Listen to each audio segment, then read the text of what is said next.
Bonjour à tous. Merci de nous rejoindre pour ce séminaire consacré à une rencontre entre un biologiste et un poète autour de la séparation entre vivant et non-vivant. Donc, je vais introduire brièvement ce séminaire. Tout d'abord, en présentant le Centre des politiques de la Terre, qui est à l'origine de cette initiative en collaboration avec le LARCA.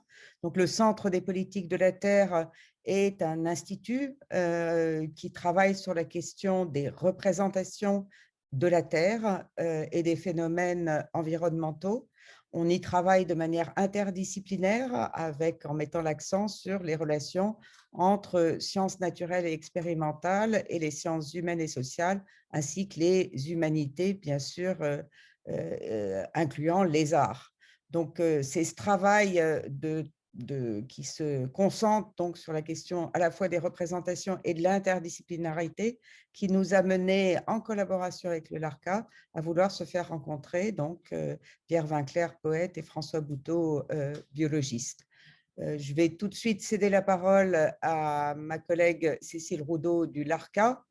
Juste un mot pour annoncer également un prochain colloque que nous aurons sur l'intelligence des plantes en novembre, organisé avec François Bouteau. Cécile. Merci Nathalie. Oui, alors je suis directrice du LARCA. LARCA, c'est une UMR, laboratoire de recherche sur les études anglophones à l'Université de Paris. Et comment nous sommes rencontrés avec Nathalie, c'est autour des questions d'environnement. Et au LARCA, nous avons monté cette année, pour la première année, une traverse humanité environnementale. Et donc, ça s'appelle traverse parce que justement, ça se veut transversal disciplinairement.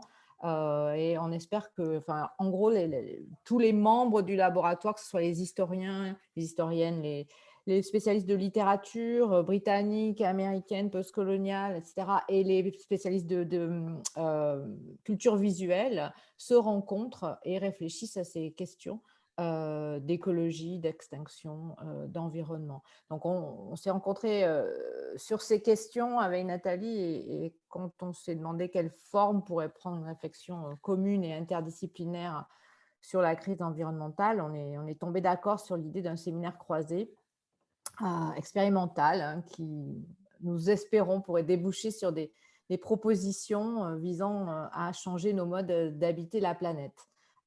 C'est-à-dire, on y croit toutes les deux très fort, c'est-à-dire sur des propositions visant à découper autrement le mode du savoir et nos savoirs sur le monde. Et donc, le premier champ d'investigation aujourd'hui est cette ligne de crête entre toutes les formes de vie et la catégorie de non-vie.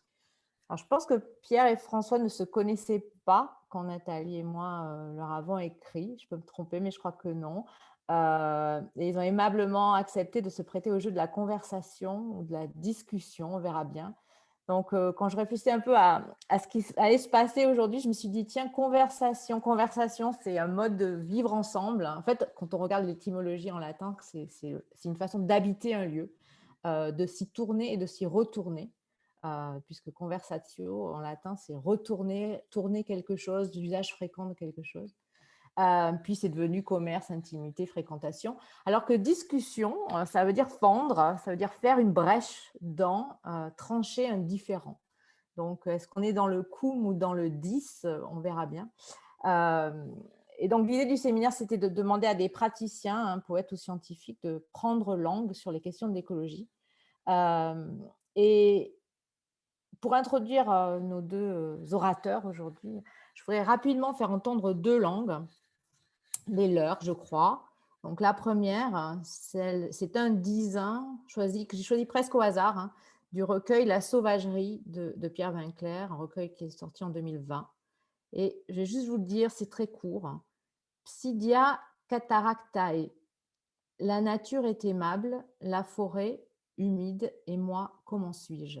Interpelle son miroir couvert d'une espèce invasive de gouttes. Pour lutter contre cette cataracte, il promeut au doigt un calligramme Guillaume apollinarien, mais le réchauffement l'évapore jusqu'à ne faire apparaître sur la glace livide qu'une tête de mort faite de lettres, un cacogramme de Maurice Roche. Et l'autre langue, celle qu'on découvre, enfin que j'ai découverte, dans le titre des thèses qu'a fait soutenir François Bouteau, régulation cellulaire et métabolique de l'halophyte Cacille maritima en réponse au sel, ça c'en est une. 2. Étude de la diversité du Pectobacterium spp et des effets induits par les lipopolysaccharides chez les plantes. Et 3e, des canaux ioniques de la membrane plasmique lors de la mort cellulaire programmée induite par l'ozone chez A. thaliana. Alors bien sûr, j'exagère l'écart à dessein, car il y a une poésie du végétal, une poétique de l'atlas végétal, et François Bouteau a contribué à l'écriture d'Atlas aussi. Mais je crois que cette écoute rapide de 2 langues suffit presque à la fois poser le problème et peut-être déjà commencer à le résoudre.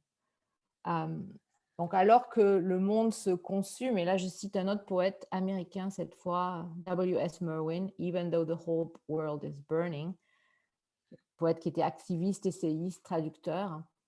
Faut-il planter un arbre, écrire un poème, analyser une membrane plasmique? Et est-ce si différent après tout? Donc, je vais laisser la parole aux 2 intervenants. Je vais juste présenter un peu plus universitairement peut-être Pierre Winkler, agrégé de philosophie, normalien, soutenu à l'EHESS un M2 sur la linguistique de Mallarmé, en même temps qu'il écrivait son premier roman, L'armée des chenilles, 2007. Il a également publié, je ne vais pas lister tous les livres, mais il a publié un recueil de prose sur les allers-retours au lycée quand il enseignait la philosophie, Ce monde en train, en 2009. Il s'intéresse aux formes archaïques d'écriture. Barbare, en 2009, est un triptyque composé d'une épopée, d'une tragédie et d'un cantique. C'est un poète des lieux et des vivants, humains, animaux, végétaux. Récemment, il a écrit La sauvagerie. Voilà, c'est ce beau livre-là. Je lis sur la 4e de couverture, épopée totale concernant l'enjeu le plus brûlant de notre époque, la crise écologique et la destruction massive des écosystèmes. Et la sauvagerie est un recueil de 10 dont vous avez entendu un extrait. Il a aussi écrit donc Agir, non agir, élément pour une poésie de la résistance écologique, qui est en fait un diptyque, ainsi que Le confinement du monde aux éditions L'Urlure. Voilà, je laisse Nathalie présenter François Bouteau. Commencer peut-être par céder la parole à Pierre et puis je ferai la présentation au moment où François prendra la parole. Je propose d'enchaîner. Eh bien, merci beaucoup d'abord pour votre invitation au Centre des politiques de la Terre et le LARCA, et puis pour cette présentation généreuse de mon travail. En vous écoutant présenter les 2 langues, je me disais que finalement on était peut-être pour un auditeur tiers qui n'en comprenait ni l'une ni l'autre, peut-être pas si lointain. Dans les 2, il y avait des mots latins qui se baladaient. Dans les 2, il y avait une espèce de caractère hermétique comme ça, qui fait que, je ne sais pas, pour quelqu'un qui n'est pas habitué à la poésie contemporaine, je ne sais pas s'il voyait plus de poésie dans le design que dans les titres de thèse, et plus de science sans doute quand même dans les titres de thèse, mais enfin ça ne me semblait pas si éloigné. Moi aussi j'utilise des mots latins comme titre de poème. Alors je vais vous expliquer un peu, vous présenter comment j'en suis venu à la composition de ce livre-là, qui s'appelle donc La sauvagerie, qui est un ouvrage de 510, c'est-à-dire des poèmes de 10 vers. Le 10, ce n'est pas une forme poétique très usitée dans la modernité.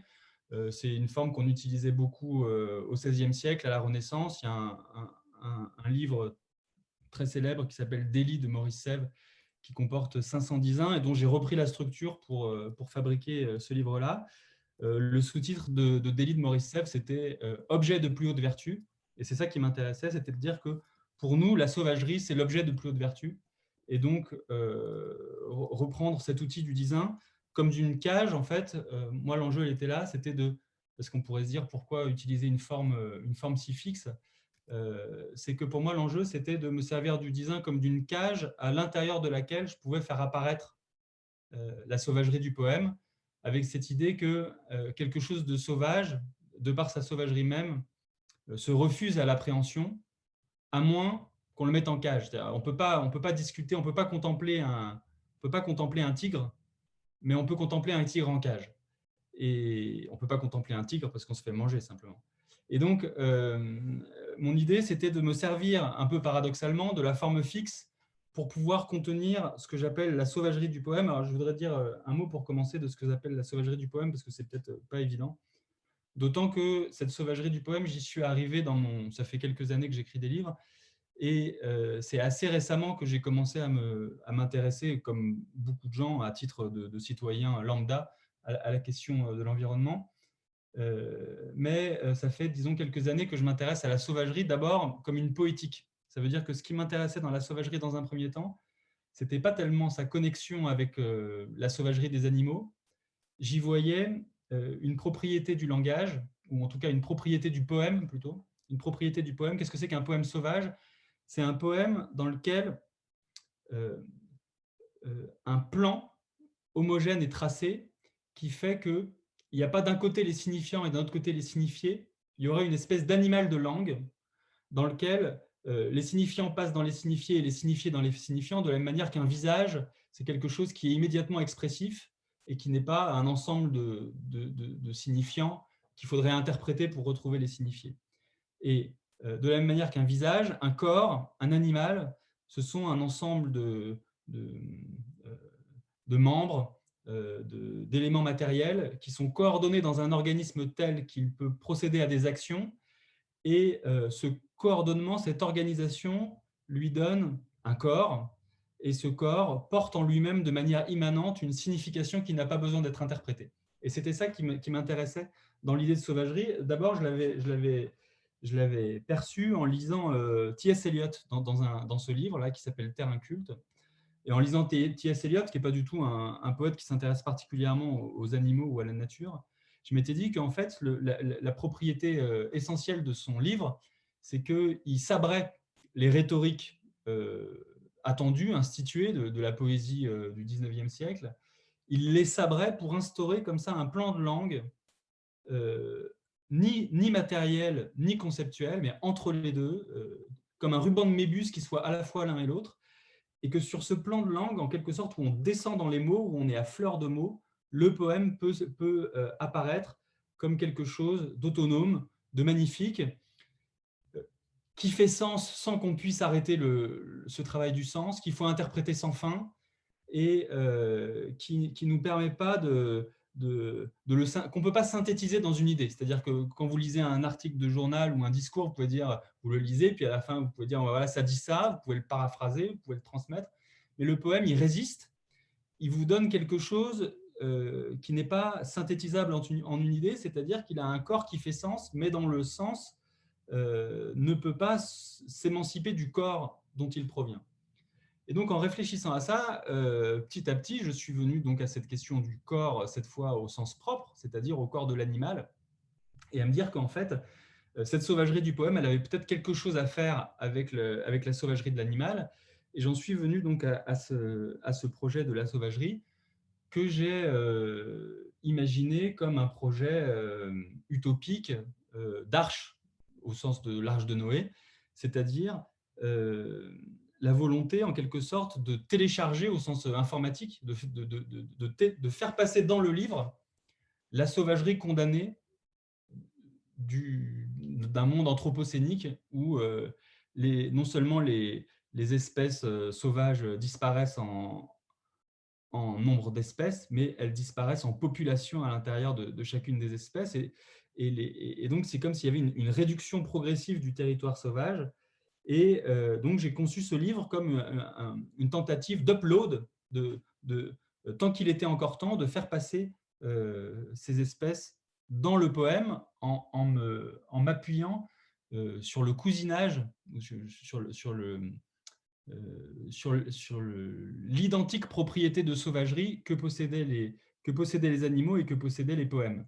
Alors, ça peut paraître métaphorique dit comme ça l'est sans doute, mais il me semble que si on repart de la définition très simple de l'animal que propose Aristote, qui est sans doute plus la définition avec laquelle travaillent les biologistes aujourd'hui, mais qui a quand même prévalu un bon paquet de siècles, c'est l'idée que l'animal, c'est quelque chose qui contient en lui-même le principe de son développement.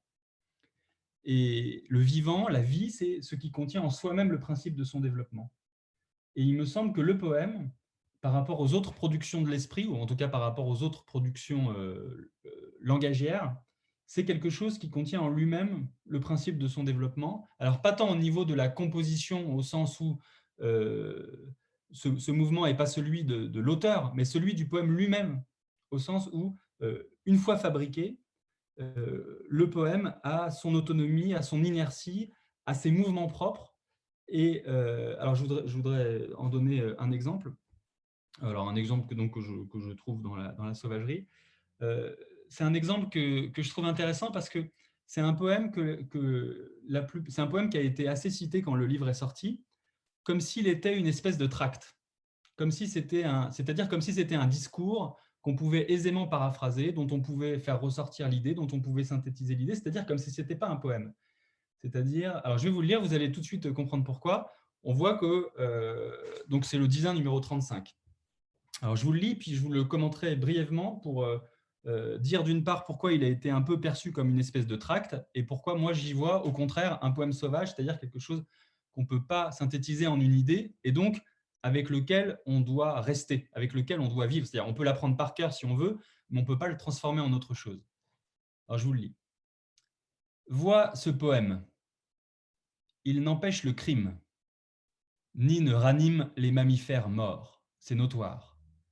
Pour cette apostrophe, l'ordinateur rame, l'imprimeur fait tomber une forêt, un cerf s'enfuit affolé en bramant sur le bitume où il laisse son ombre noire.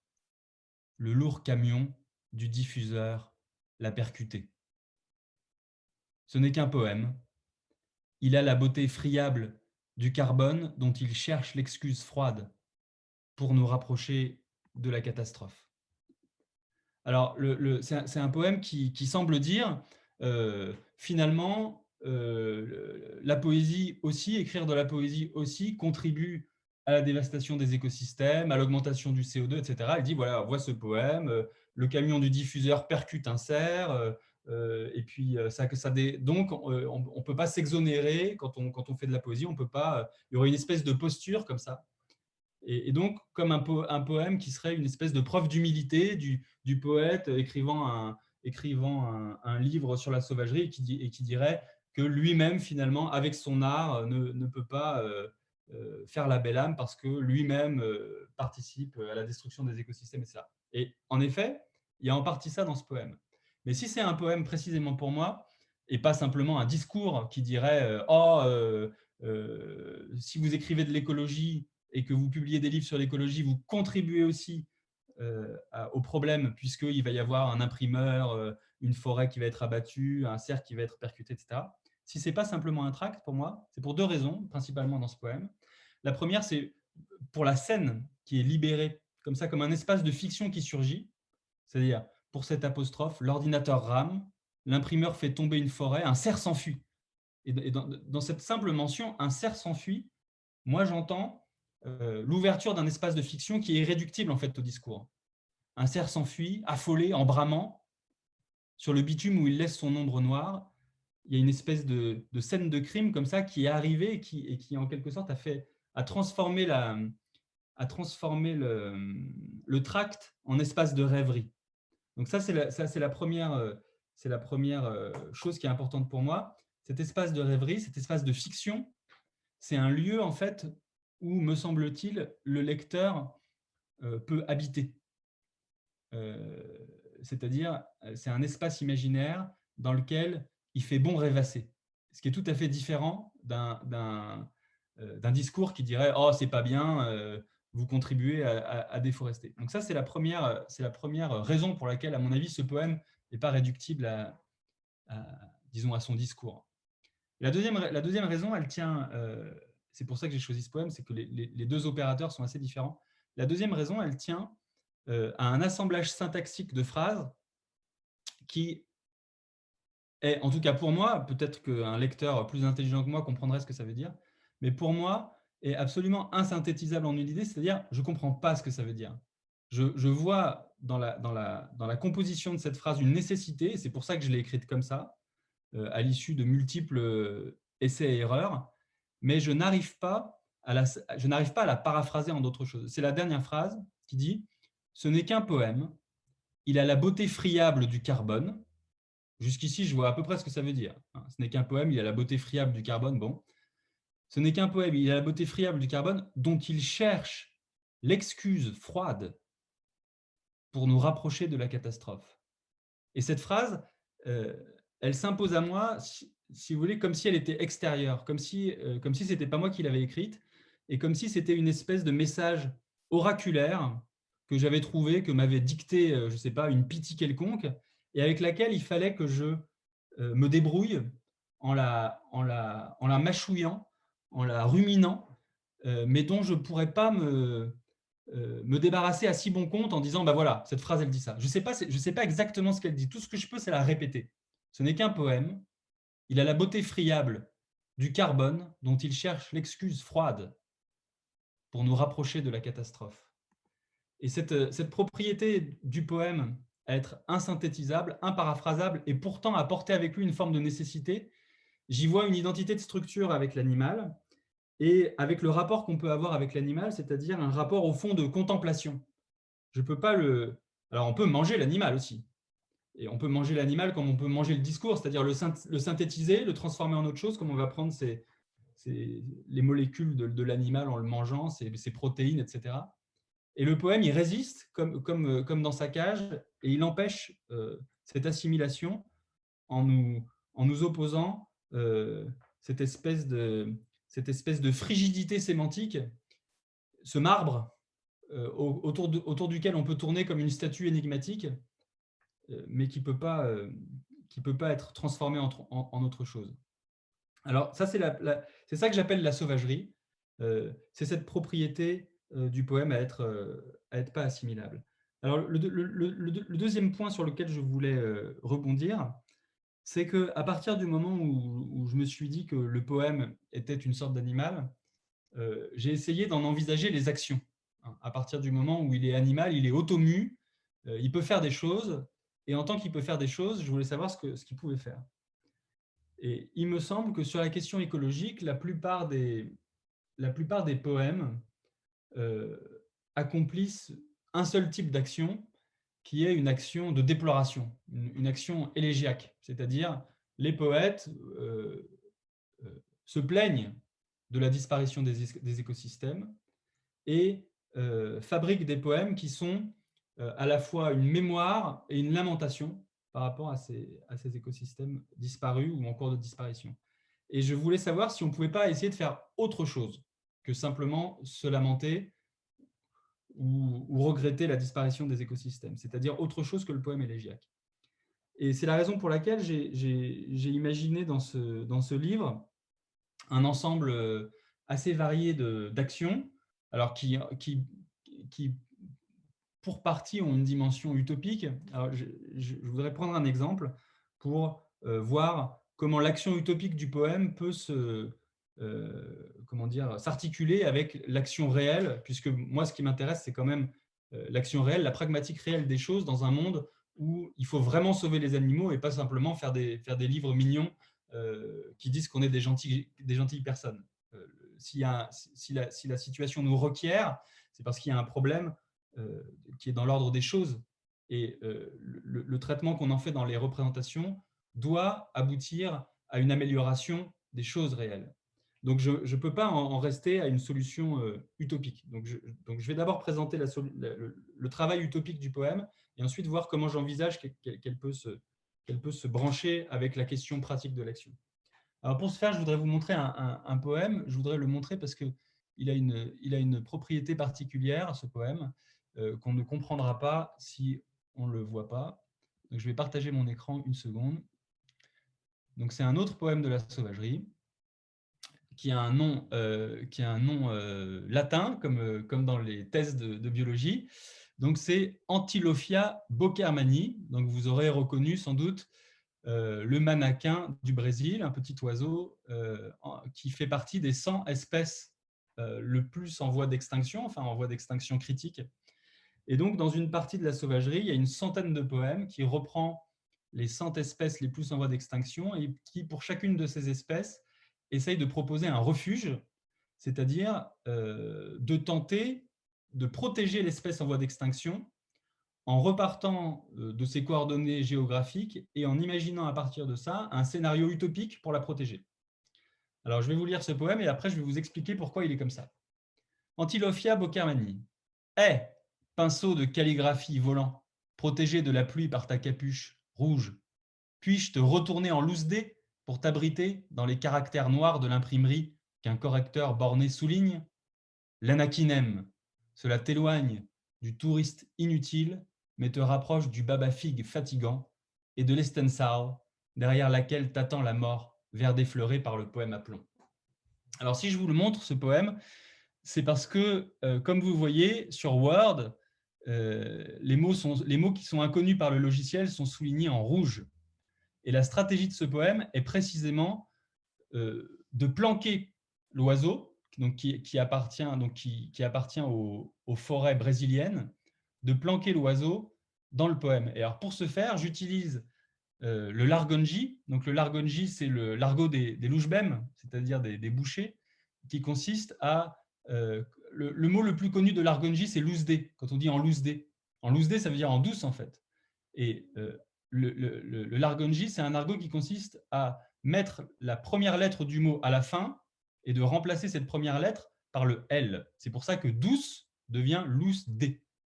Okay, et donc, puis-je te retourner en loose dé? Donc, j'explique ce que je vais faire. J'explique quel va être le geste du poème. Pour t'abriter dans les caractères noirs de l'imprimerie qu'un correcteur borné souligne. Pourquoi il le souligne? Parce qu'il ne le reconnaît pas, ce mot. L'anakinem, donc qui est en fait manakin en largonji, c'est-à-dire que la première lettre, le M, est passée à la fin, manakinem, et la première est remplacée par le L. Donc, manakin est devenu l'anakinem. Le mot devient inconnu du logiciel, il le souligne en rouge. Or, cet oiseau a la propriété d'avoir une capuche rouge. Et pinceau de calligraphie volant protégé de la pluie par ta capuche rouge. Et donc, l'idée, c'est que j'ai retourné dans le poème l'oiseau grâce à ce mot dans lequel il apparaît sous la forme d'un caractère noir souligné de rouge. Donc, il y a une espèce de métamorphose qui est métaleptique en même temps. C'est-à-dire, c'est une métamorphose qui n'est pas simplement décrite par le texte, mais qui est opérée par le texte, dans la mesure où elle va chercher l'oiseau, ou en tout cas le nom de l'oiseau, et l'acte du poème, là, est assez visible. Que fait le poème? Le poème fait un acte très visible, comme un chat qui essaierait de saisir l'oiseau, hein, et il le retourne dans ce mot, qui, du coup, l'éloigne du touriste inutile, parce que voilà, le touriste inutile, c'est le lecteur qui va dire « Oh, mais j'y comprends rien, qu'est-ce que c'est que ce truc ?» Et puis, il va tourner la page, et l'oiseau sera tranquille, planqué dans ce poème. Alors ça, c'est évidemment le geste utopique que propose le poème, dans la mesure où, évidemment, alors je vais arrêter le partage de l'écran, évidemment, rien ne se passe pour le mannequin réel. Il est toujours en voie d'extinction. Il n'est pas sauvé par le poème. Alors, à partir de ce moment-là, je pense qu'il faudrait réfléchir brièvement à la question des rapports entre l'action utopique du poème et l'action réelle. Et en réfléchissant à cette question, je me suis dit qu'en fait, la crise écologique dans laquelle on était, c'était aussi une crise de l'action, précisément parce que, vous l'avez dit tout à l'heure, j'ai écrit un livre qui s'appelle Éléments pour une poésie de la résistance écologique. Le mot résistance écologique, je l'ai utilisé à dessein pour rappeler les heures de la poésie où elle était engagée dans la résistance et où on peut dire qu'elle a contribué à une forme d'effort de guerre. Et en réfléchissant à ça, je me disais qu'il y avait quand même une différence très importante dans la mesure où, si vous prenez la Deuxième Guerre mondiale, par exemple, la Deuxième Guerre mondiale, il y a des combats réels, mais les combats réels, ils sont structurés par des idéologies, l'idéologie nazie, l'idéologie communiste, et les poètes, en ce sens-là, peuvent avoir leur part dans l'action, dans la mesure où ils agissent précisément sur les représentations. Dans la mesure où un poète agit sur les représentations et que l'idéologie nazie est un ensemble de représentations, le poète, en disant ceci ou en disant cela, peut influer sur l'idéologie et donc sur le cours de la guerre. Mais si on regarde la situation qui est la nôtre, le problème de l'écologie, ce n'est pas simplement un problème de représentation. C'est un problème tout à fait pratique qui est que, par exemple, vous pouvez, je ne sais pas moi, la plus grande partie sans doute des personnes qui ont une conscience écologique forte sont sans doute recrutées dans les classes moyennes et supérieures qui font partie des gens qui ont le bilan carbone le plus mauvais. Donc, ça veut dire que, indépendamment, alors que les combattants nazis sont recrutés chez les gens qui sont nazis, je veux dire. Il y a une homogénéité de l'idéologie à l'acte, alors que dans la question écologique, ce n'est pas le cas. Vous pouvez être très bien, parfaitement engagé pour l'écologie et faire 1000 conférences par Mons et par Vaux pour expliquer pourquoi il faut être écologue et du coup avoir un bilan carbone catastrophique et contribuer à faire disparaître les écosystèmes. Donc, le problème, en fait, il est dans l'organisation logistique et technique du monde qui construit des barrages, qui fait voler des avions, etc., dont chaque individu profite, et pas seulement dans la question écologique. C'est-à-dire, quelle que soit la question idéologique, le monde se pourrit. Alors que sans l'idéologie nazie, sans doute n'y aurait-il pas eu de Deuxième Guerre mondiale. Et donc, je dis ça, pourquoi ? Parce qu'il me semble que du coup, le fait que le problème écologique soit ainsi impose de repenser complètement ce que ça veut dire qu'une action dans ce cadre-là, et notamment une action pour le poète, dans la mesure où le poète ne peut pas se contenter de dire « voilà le bien », comme Paul Éluard qui disait « voilà, la liberté c'est super, engagez-vous pour la liberté ». Du coup, les soldats, fleurs au fusil, s'engagent pour la liberté et hop, on gagne, on boute les nazis hors de France. Il me semble que ça peut pas se régler comme ça. Ça, c'est le premier point. À ce premier point s'ajoute un deuxième point qui, là, ne concerne pas simplement le poète et qui, à mon avis, concerne tout le monde, qui est qu'il y a une crise de l'action dans la mesure où le problème de l'écologie, c'est qu'on essaye, en tout cas beaucoup de gens essayent, de régler la question par des actions qui elles-mêmes posent des problèmes écologiques. Par exemple, vous remplacez le charbon par des éoliennes, mais pour construire des éoliennes, il faut en fait des usines à charbon. Vous créez des voitures hybrides qui consomment moins d'essence, mais du coup qui ont besoin de beaucoup de technologie et donc de terres rares, et donc qui vont bousiller une autre partie de la planète. Donc, il me semble que dans les actions écologiques, il y a aussi cette question de qu'est-ce que ça veut dire exactement agir ? Est-ce que, par exemple, faire un décret de loi, c'est ça une action ? Est-ce que faire une action qui va être, par exemple, on va bloquer H&M et puis faire une action médiatique comme ça ? Est-ce qu'un sitting, par exemple, de Extinction Rebellion, est-ce que ça fait quelque chose réellement aux écosystèmes ou est-ce que c'est juste des représentations ?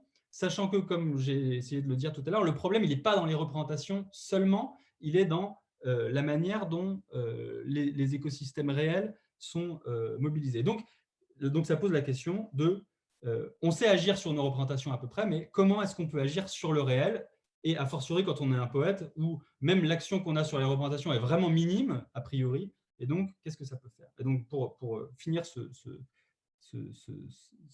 présentation avec ça, je pense que le poème, et c'est le sens aussi de mon essai Agir, non agir, avec non agir dedans, le poème, ce qu'il propose, précisément à cause de sa sauvagerie et du fait qu'il n'est pas assimilable, qu'il n'est pas synthétisable, ce qu'il propose, c'est d'être le contraire d'un page turner, c'est d'être un page blocker, c'est-à-dire de capturer l'attention de son lecteur. Et alors, par exemple, avec le poème que je vous ai proposé tout à l'heure, c'est une sorte d'énigme, il faut comme ça comprendre comment il est fichu, pourquoi il est comme ça, capturer l'attention, et donc ça, il me semble que si le poème peut faire ça, si le poème peut être un moyen, c'est-à-dire comme ce que je disais au début, de donner à la contemplation comme des animaux en cage à des lecteurs, ça veut dire qu'il propose en quelque sorte une forme de non-agir plutôt que d'agir. Il propose de neutraliser, comme il est inassimilable, insynthétisable, il propose de neutraliser l'action, et pour le dire de manière très prosaïque, ça serait au moment où on lit un poème, on ne fait rien, on passe énormément de temps avec une page, on est neutralisé, on est comme désinvesti de notre capacité d'agir, et au fond, et je voudrais terminer là-dessus, au fond, je me demande si ce n'est pas ça dont nous avons vraiment besoin, c'est-à-dire que les gens arrêtent avec les éoliennes, avec les voitures électriques, qui passent 8 heures par jour à lire des poèmes, et la situation serait bien plus réglée que si on s'agite pour trouver l'énième truc technologique qui va permettre de faire la croissance verte, qui règle rien. Donc, pour moi, l'utopie du poème, et le projet politique qu'il porte. En somme, c'est un peu comme l'an 01, le film de GB, c'est de dire, c'est une espèce de commune, au sens de la commune de Paris. Le poème, c'est un endroit où on s'arrête, le système productif s'arrête, il y a une grande pauvreté, c'est l'art le plus pauvre, c'est quelques mots sur une page, il n'y a pas d'effets spéciaux, il n'y a rien. On s'arrête, on retourne à l'an 01, on est comme des chasseurs-cueilleurs qui racontons des chansons, et il y a besoin de rien d'autre. Et ça, je pense que pourrait-il le faire ne serait-ce qu'un petit peu, rajouter un peu de vie de chasseur-cueilleur dans la vie de chacun, une pauvreté dans le rapport qu'on a au système qui nous divertissent. Et je pense qu'en termes d'effets réels, si chacun lisait un poème au lieu de regarder un film qui coûte des millions à produire et des avions et tout ça, rien que ça, dans la technologie du divertissement, je pense que ça changerait pas mal de choses. Et en termes d'effets réels, sur les écosystèmes réels, il me semble que c'est déjà pas trop mal. Donc voilà ce que je voulais proposer pour amorcer la discussion. Merci beaucoup. Vous prônez donc une décroissance par la poésie. Voilà. En fait, là où on n'ose plus nous-mêmes parler de décroissance par peur de se faire haïr par ceux qui prônent, ceux qui nous targuent d'être de l'ordre de l'écologie punitive. Donc, on va infliger des poèmes à tout le monde, donc, Voilà. de telle façon à que tout le monde décroisse. C'est une façon de voir. Je vais, avant de m'engager dans cette discussion, j'ai pris plein de notes lors de votre présentation. Je vais présenter brièvement François Bouteau, qui pourra compléter éventuellement, et puis lui laisser la parole. Donc, François a travaillé pour sa thèse sur la production du caoutchouc naturel avant d'être rapidement recruté en tant que maître de conférence donc, à l'Université de Paris. Il travaille essentiellement sur la réponse des cellules végétales aux signaux environnementaux, donc en tant que biologiste, mais aussi il travaille sur la physiologie des plantes. Il pourra lui-même peut-être détailler un peu. Il travaille sur la sensibilité des plantes face à leur environnement en association avec un laboratoire international de neurobiologie végétale de l'Université de Florence, où d'autres collègues travaillent également sur l'intelligence des plantes. Et est également associé à l'Université de Kitakyushu au Japon pour savoir si les plantes présentent une certaine agentivité et laquelle, et comment ça pourrait influer sur les relations homme-plante. Donc, je pense, traitera plus amplement des plantes sur lesquelles il travaille, hein, au-delà des arbres même, puisqu'on a souvent souligné le rôle des arbres. Alors, convaincu de l'importance de ces thématiques, la nécessité d'une relation interdisciplinaire dans le cadre d'études scientifiques, eh bien, il a rejoint le laboratoire interdisciplinaire des énergies de demain, qui est un laboratoire de l'Université de Paris interdisciplinaire, ainsi que le Centre des politiques de la Terre, où nous travaillons notamment sur la question des représentations, parce que même si les représentations ne change pas le monde, elle contribue à nous le faire voir autrement et donc, je le pense quand même, à nous permettre d'agir autrement à son égard. Donc ça, c'est une question sur laquelle nous pourrons revenir après le propos de François. François, je t'en prie, tu as la parole. Bien, merci aussi pour cette présentation, puis merci pour l'invitation. Alors effectivement, c'est un exercice auquel je ne suis pas familiarisé, n'est-ce pas? Je ne vais pas vous faire une belle présentation comme font les biologistes avec des PowerPoint et des petits graphes qui montent et qui descendent. Ce n'est pas très intéressant. J'ai choisi je me suis posé la question, mais j'ai choisi de vous présenter comment certains questionnements m'ont amené à réfléchir sur ce qu'était la vie. Déjà, vous allez voir que ce n'est pas si simple que ça pour moi, en tout cas. Et puis aussi un peu mon expérience qui m'a amené finalement à travailler sur la sensibilité des plantes et puis sur tout le mouvement donc plante neurobiologie, comme l'a dit Nathalie, qui est développé par le laboratoire italien de Stefano Mancuso. Et puis donc toute cette question de l'intelligence des plantes, la conscience, donc c'est un sujet qui monte et qui pose effectivement beaucoup de questions à beaucoup de niveaux. Donc deux petites réflexions en fait qui se basent sur vraiment des expériences qu'on a fait au laboratoire et donc qui nous ont amené à réfléchir et quelque chose qui, pour moi, j'ai découvert de façon assez paradoxale que la définition de la vie, c'était compliqué. Alors, je dis que c'est paradoxal parce que je suis biologiste, donc on est censé étudier les systèmes vivants, et je suis même affilié à un UFR qui s'appelle Sciences de la vie. Et finalement, je me suis rendu compte, et je vais vous expliquer comment, que je n'ai pas de définition de la vie à donner, et que c'est finalement, il y en a peut-être beaucoup, mais en tout cas, il n'y en a pas une qui fait l'unanimité à l'heure actuelle. Et quand on demande à un biologiste, je l'ai fait autour de moi pour voir, définissez-moi la vie. Alors, spontanément, on donne une définition comme ça, puis quand on commence à réfléchir un peu aux limites du système, on se rend compte que ce n'est pas très facile, même pour un biologiste, à l'heure actuelle. Donc, d'ailleurs, je me suis dit que ce serait bien de commencer à y réfléchir avec les étudiants qui sont en sciences de la vie. Ça serait peut-être pas mal de commencer par ça.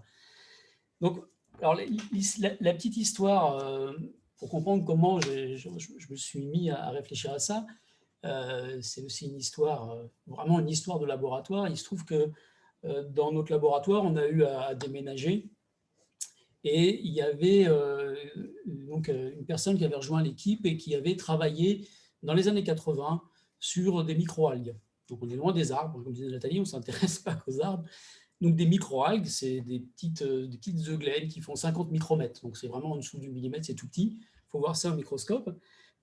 Et dans les années 80, il faisait des expériences où il fixait ces microalgues dans des petites billes d'alginate, donc un support. Donc en fait, il les maintenait vivants, mais plutôt qu'elles soient libres dans leur milieu, il les bloquait dans une petite bille.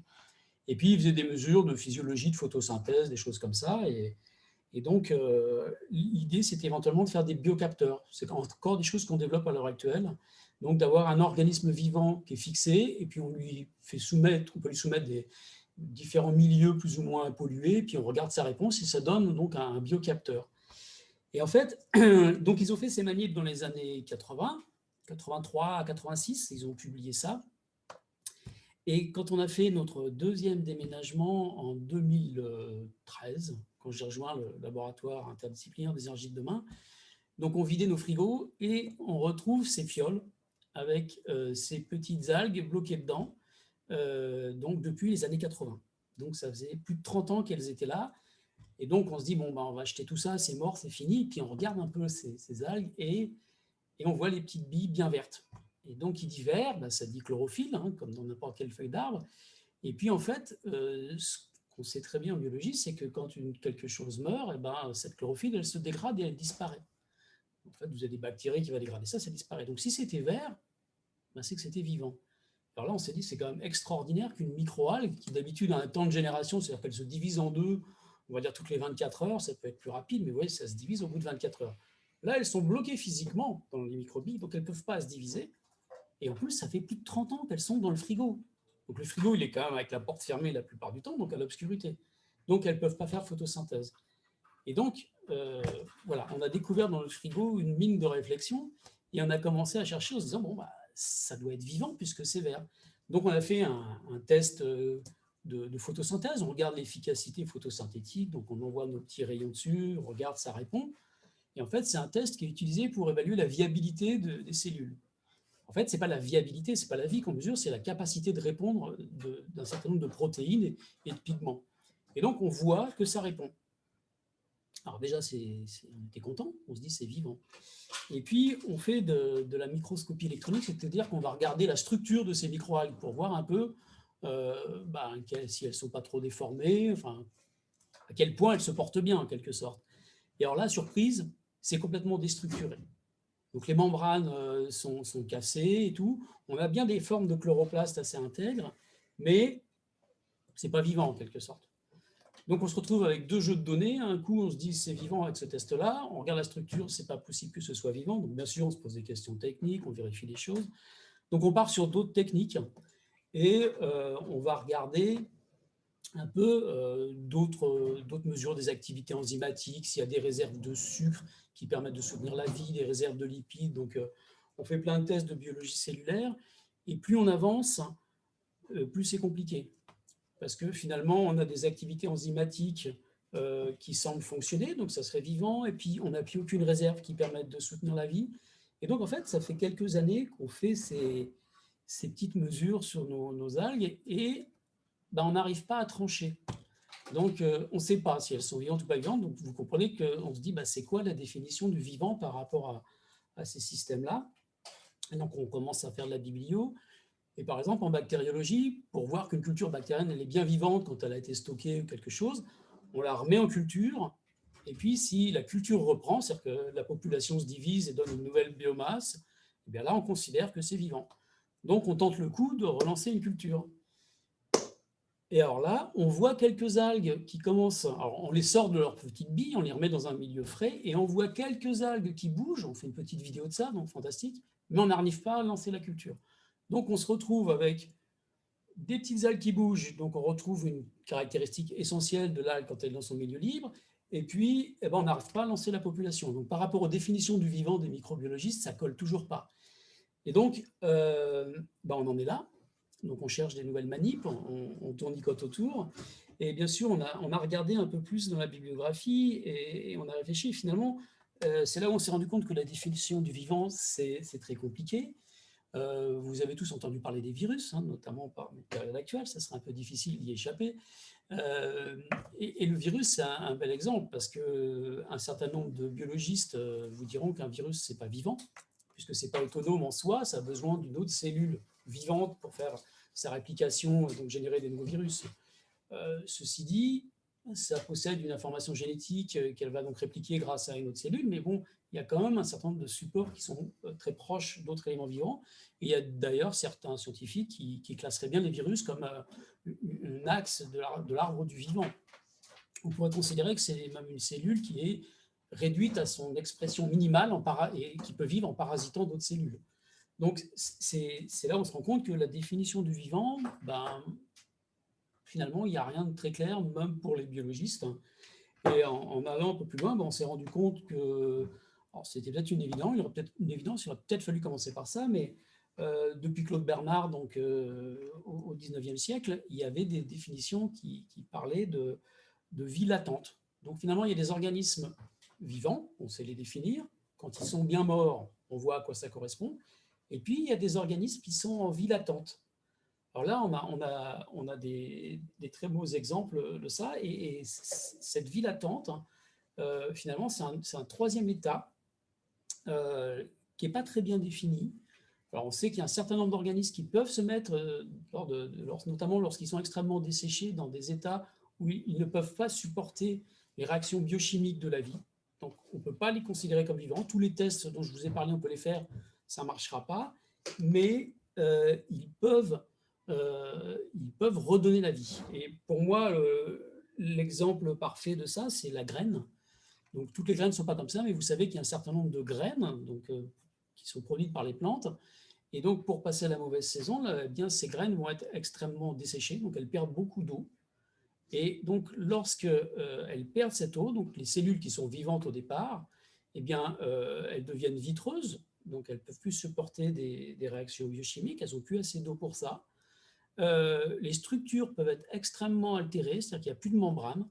Donc, quand on donnerait des cellules comme ça à n'importe quel biologiste à l'aveugle, s'il ne sait pas que c'est une graine, il vous dirait c'est mort, c'est fini. Or, s'il y a bien quelque chose qui peut donner la vie, c'est la graine. On sait quand elle germe, on les réhydrate et elles peuvent redonner la vie.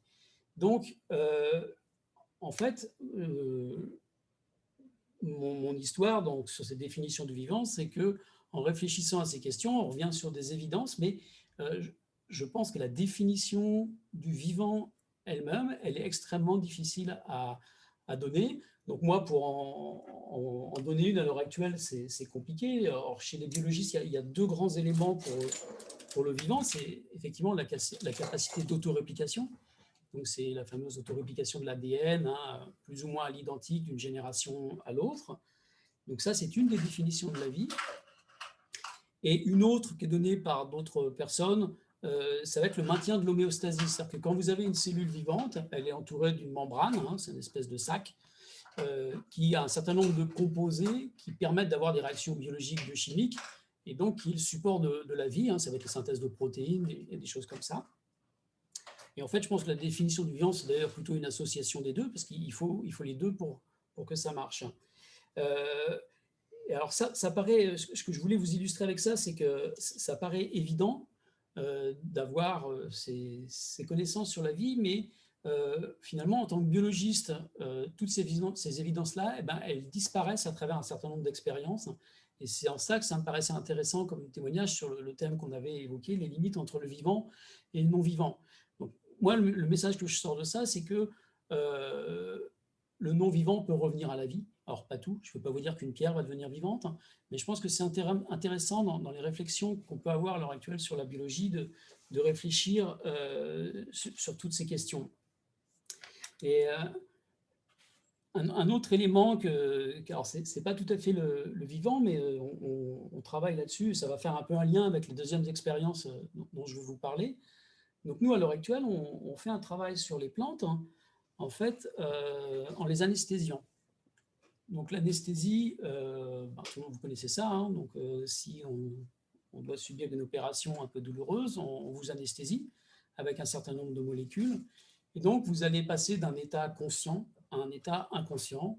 Et en fait, ce qu'on fait, c'est qu'on bloque les influx nerveux qui permettent de faire passer des messages, des zones qui sont traitées lors de l'anesthésie, vers le cerveau qui va intégrer tout ça et tous les problèmes de douleur, toutes les questions de la douleur.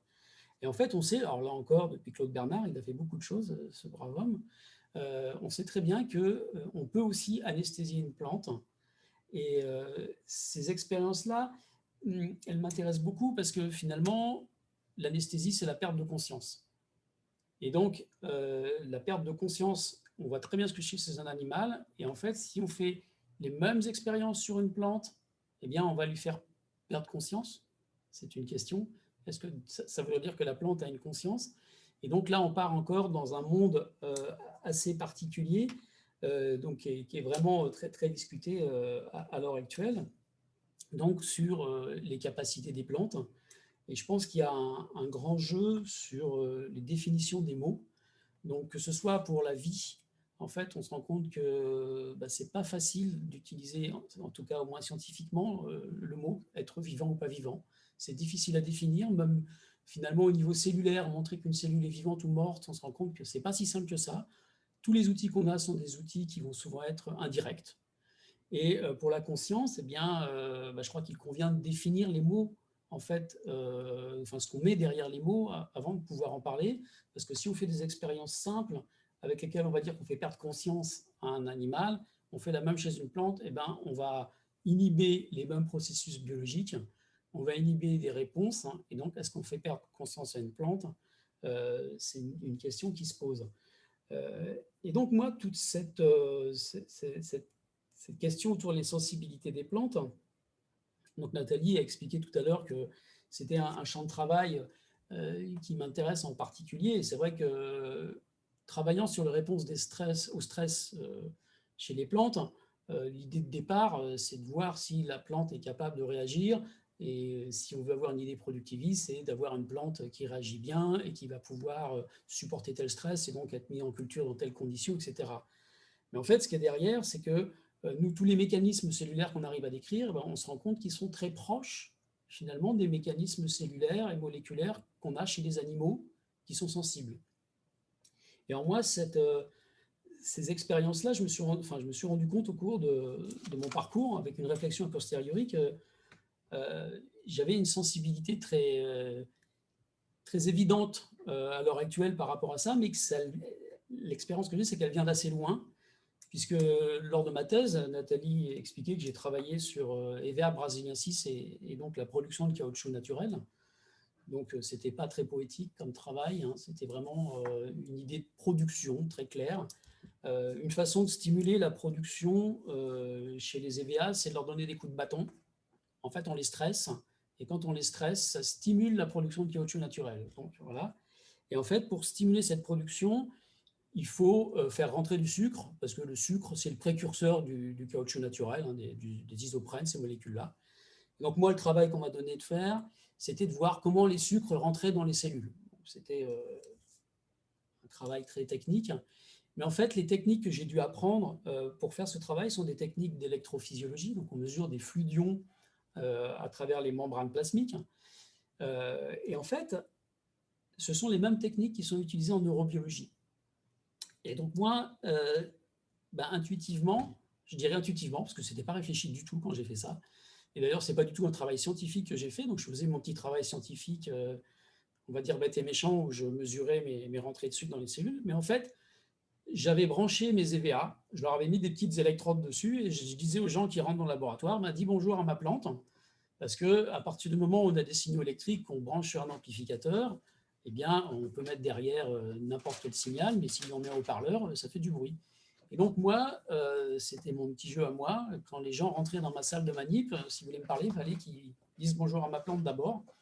Et en fait, je vous raconte ça parce que je pense que c'est ça qui m'a amené l'utilisation de ces outils qui sont les mêmes que pour la neurobiologie, et puis ces petits jeux-là ont cultivé une sensibilité par rapport à cette question autour des plantes, ce qui fait que lorsque j'ai fait des choix, j'ai tout de suite travaillé sur les réponses au stress, et quand dans les années 2005-2008, j'ai rencontré les gens de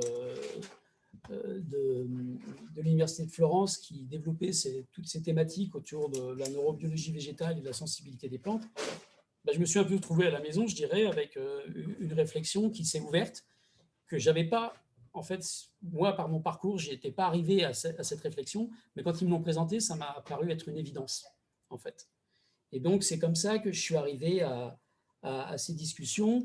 Et donc, il y a eu cette présentation de la neurobiologie végétale. Donc, l'idée de la neurobiologie végétale, c'est une idée sur la sensibilité des plantes. Et alors, le terme qui a été choisi à cette époque de neurobiologie, c'était vraiment très provocateur, puisque dès qu'on parle de neurones, alors d'abord, on sait très bien qu'il n'y en a pas chez les plantes. Neurone, c'est le cerveau. Et donc, le cerveau, forcément, c'est l'humain, c'est l'intelligence. Et donc, c'est très provocateur d'aller dire qu'une plante, finalement, a les mêmes attitudes qu'un cerveau humain. Je fais rapidement, mais en tout cas, c'est comme ça que ça a été perçu, puisque quand les propositions ont été faites dans des revues scientifiques, alors il y a eu une levée de boucliers extrêmement violente de la communauté scientifique végétale, qui expliquait que pas de cerveau, pas de possibilité. Donc, en gros, tout ça, c'était des âneries, pour être poli. Et donc, il y a eu vraiment un affrontement très, très fort, qui n'est pas tout à fait fini, je dirais. Et c'est même le moins qu'on puisse dire. Alors, il a un peu été décalé de l'intelligence des plantes vers les questions de la conscience des plantes. Pour moi, c'est un peu la même chose, hein, parce que finalement, les bases de l'intelligence, de la conscience, ça va être un peu pareil. Ça a été décalé, là encore, c'est une histoire de sémantique, de mots.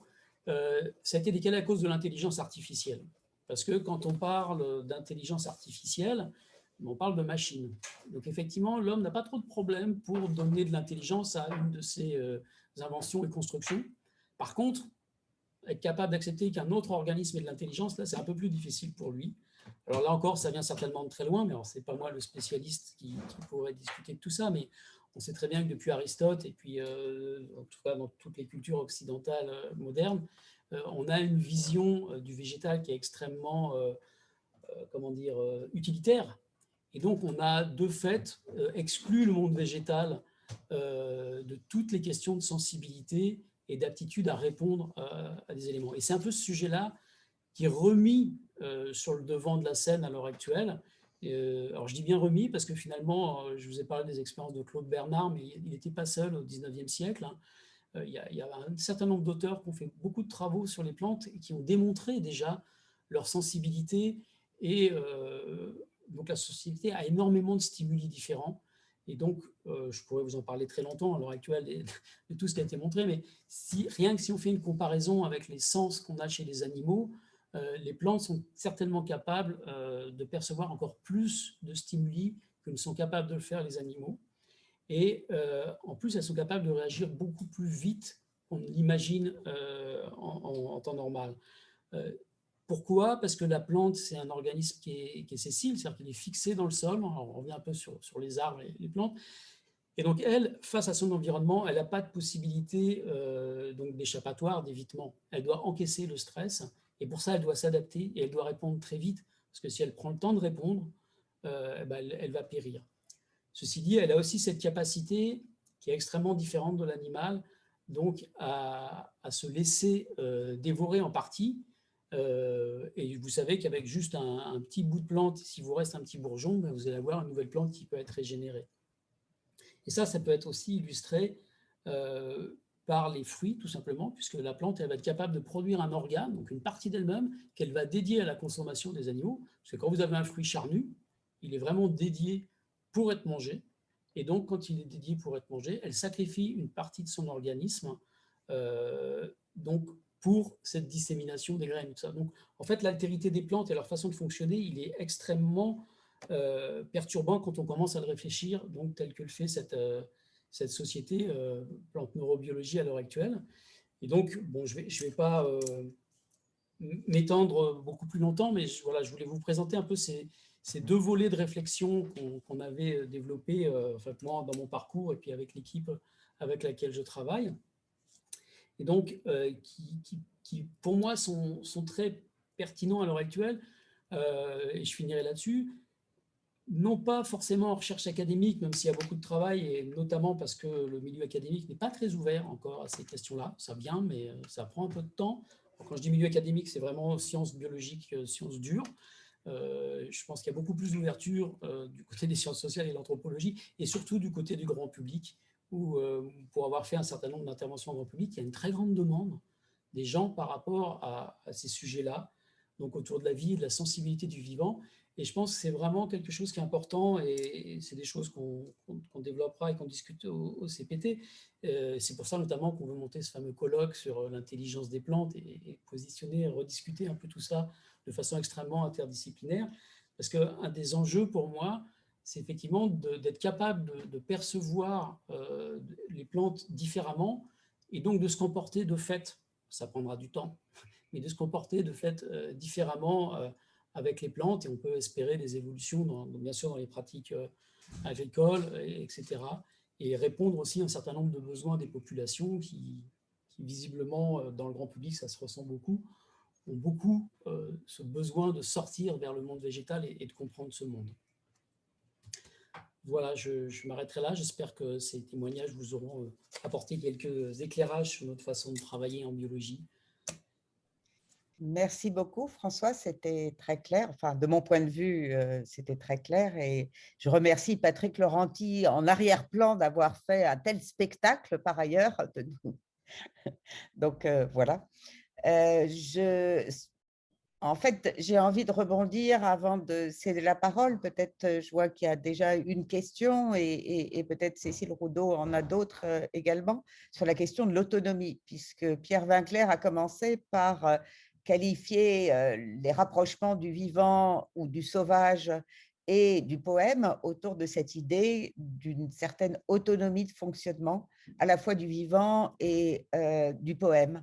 Et en vérité, ce que tu nous montres avec cet exemple de la plante, ou disons, de vivant liminaire, c'est que cette autonomie, elle est constamment discutable, cette autonomie du vivant, et qu'en vérité, on passe très facilement d'un monde à l'autre, d'un registre à l'autre, ce qui nous oblige finalement à revoir les catégories de vivants, non-vivants, de manière, pour une perspective beaucoup plus graduelle et beaucoup plus nuancée finalement de ces démarcations. Donc j'aurais envie d'inviter Pierre Winkler à réagir à cette question-là, sur cette question d'autonomie. Finalement, si le vivant n'est pas si autonome, est-ce que le poème gagne à se caler sur la définition du vivant pour se justifier du point de vue de sa qualité poétique? Bon, c'est un peu de la provocation, hein, et j'entends. L'autre chose qui m'alerte, c'est la question de l'expérience.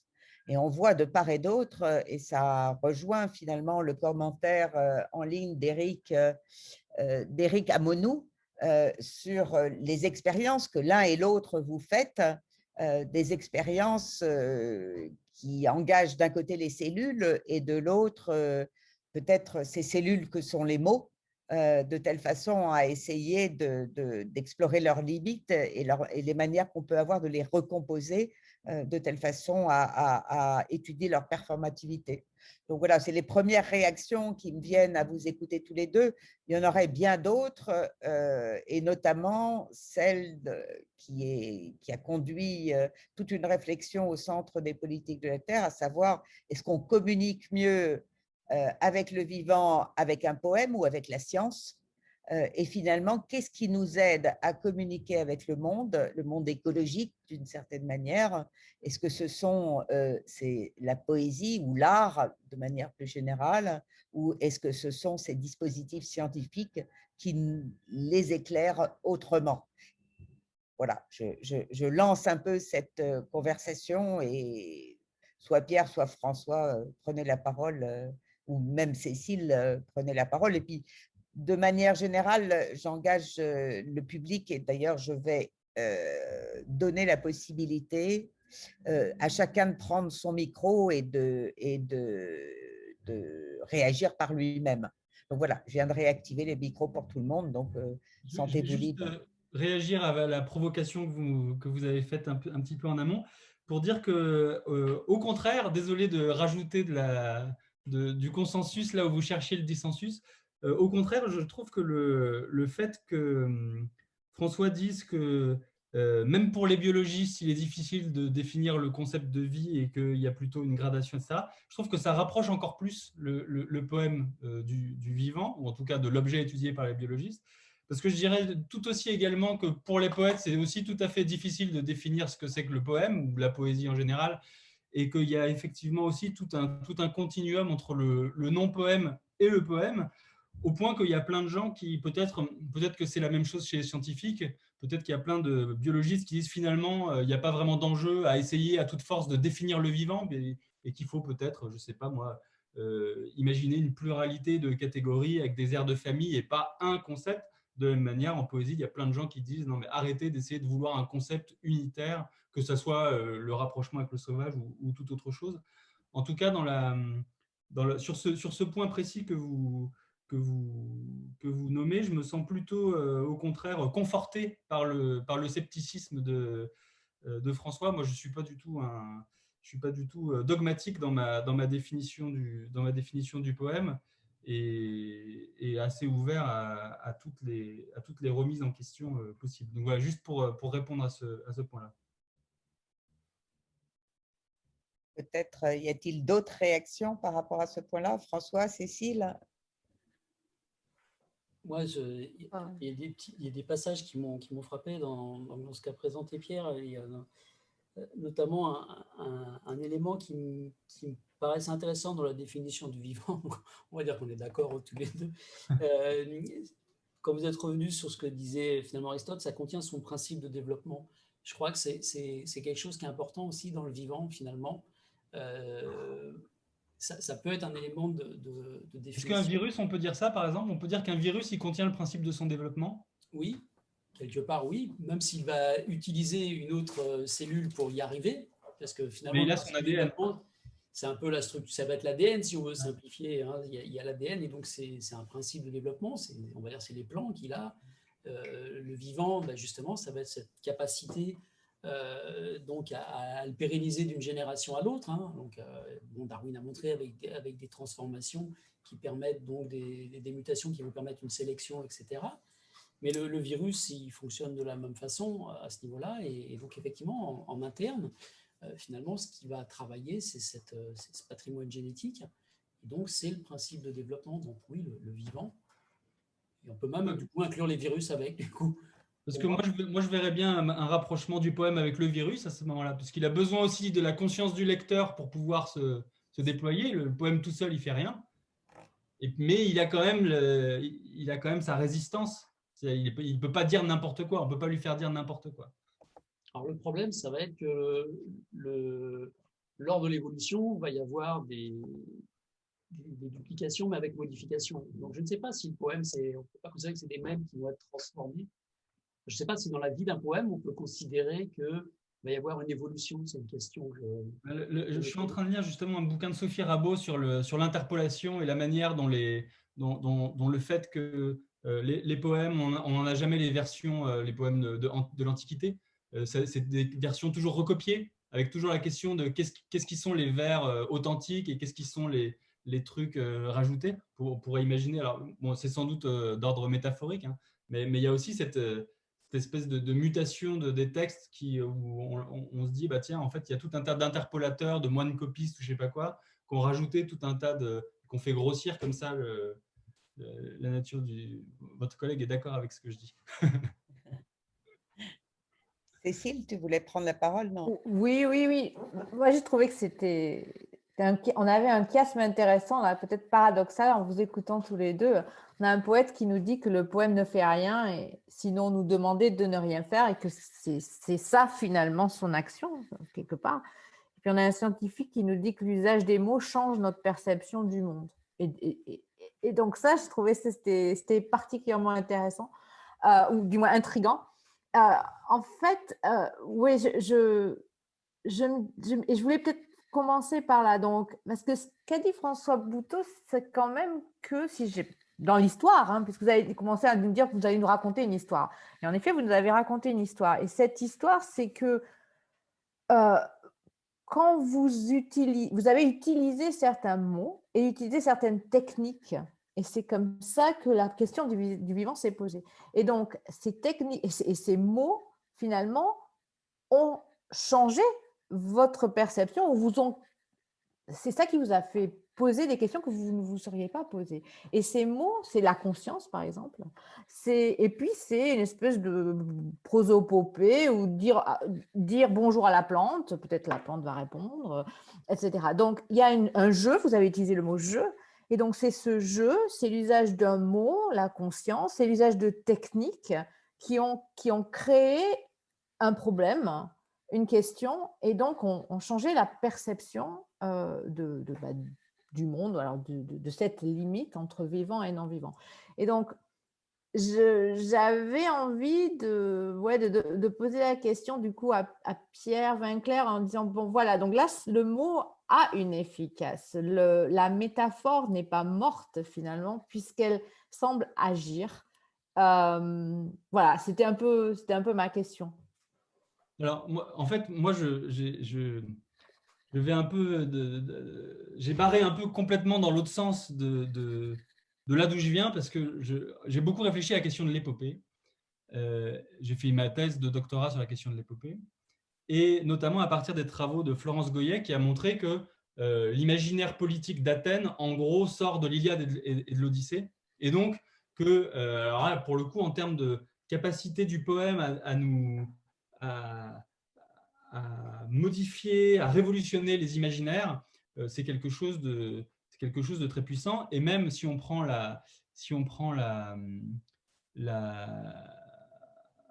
la poésie plus moderne comme Baudelaire, je sais pas, on prend les chats de Baudelaire. Dans les chats de Baudelaire, il y a un travail sur la représentation qu'on a des chats en les mettant en rapport avec les sphinx, qui intègre aussi, qui crée des connexions imaginaires, et qui fait qu'après avoir lu le chat de Baudelaire, peut-être on ne regarde pas les chats de la même manière, on y voit des espèces de trucs majestueux, antiques, etc. Donc, en fait, je suis tout à fait d'accord avec cette puissance de l'imaginaire. Si malgré tout, je mets en évidence l'impuissance du poème, c'est parce qu'il me semble qu'il y a dans la condition, alors je dirais que c'est peut-être une condition temporaire, mais dont il faut quand même reconnaître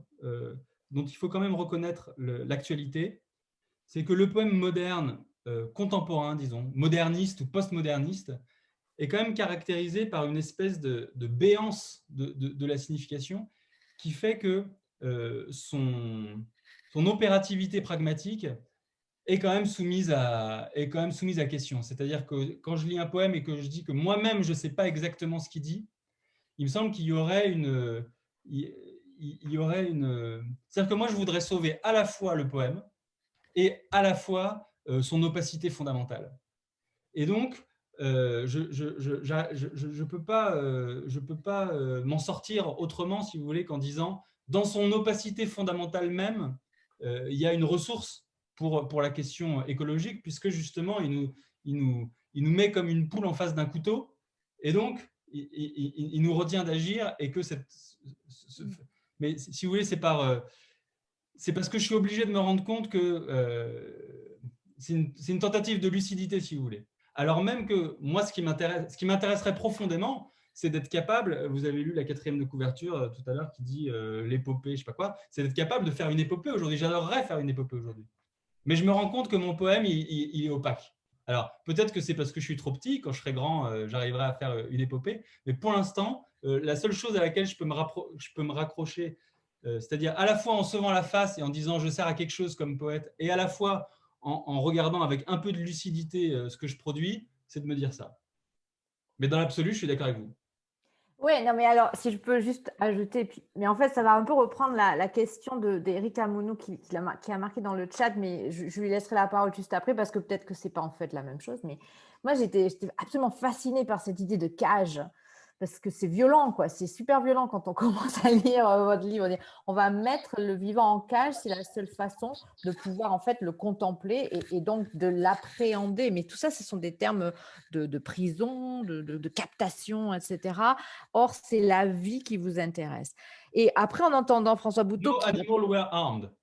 Ouais, en entendant François Bouteau qui parle de ces biocapteurs, alors là, effectivement, là, ça crée une électricité entre vous deux qui est extraordinaire et on se dit, le poème, c'est le biocapteur.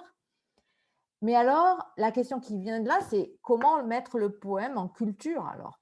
Qu'est-ce que ça voudrait dire remettre le poème en culture?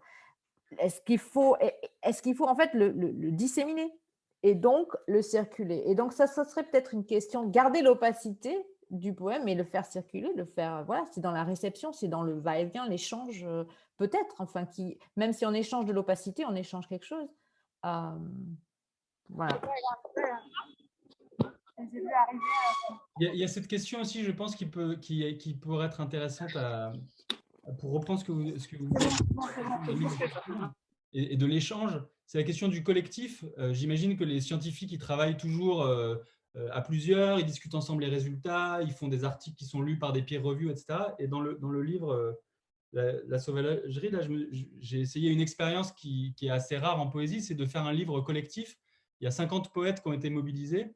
Et ça aussi, ça fait partie d'une espèce de mode de circulation du sens qui peut rapprocher le… Donc, j'ai fait des commandes à des poètes, je leur ai demandé des poèmes sur tel et tel thème, puis j'ai répondu à leurs poèmes par mes propres poèmes. Et puis donc, on a fait comme ça ensemble ce livre.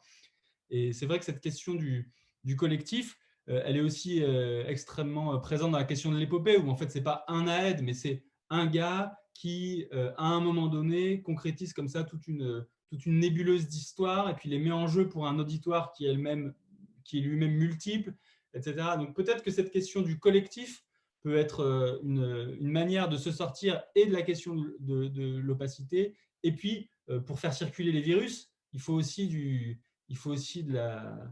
une multitude de gens, quoi. Donc peut-être là, il y aurait un concept qui permettrait de faire aussi un pont entre les deux pratiques.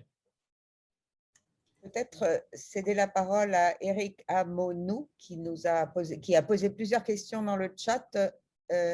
Merci de me donner la parole et merci d'avoir organisé ce séminaire. Oui, donc moi, ce que je trouvais vraiment rigolo dans le parallèle, c'est qu'on avait cette histoire de cage pour poème et aussi une espèce de cage pour la vie, pour le développement des microalgues. Et ce que je trouvais rigolo aussi, c'est que les deux auteurs de ces cages nous disent que ce qui les intéresse, c'est de pouvoir pouvoir observer quelque chose et en dire quelque chose. Alors pour Pierre, pardon, lui, il voulait mettre en évidence qu'on n'était pas capable de conclure quoi que ce soit. On est obligé de constater que c'est intéressant sans pouvoir en faire une conclusion. François, il voulait bien en faire, il aurait bien aimé conclure, mais il n'y est pas parvenu. Et moi, du coup, cette opacité du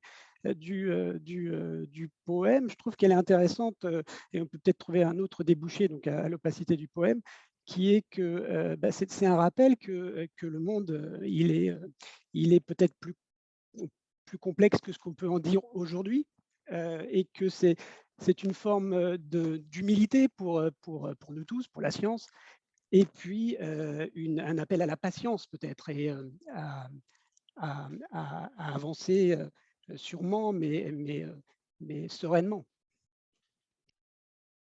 Et vous aviez une question plus spécifique là pour François Bouteau? Oui, ça, c'est une question, alors peut-être un peu plus technique.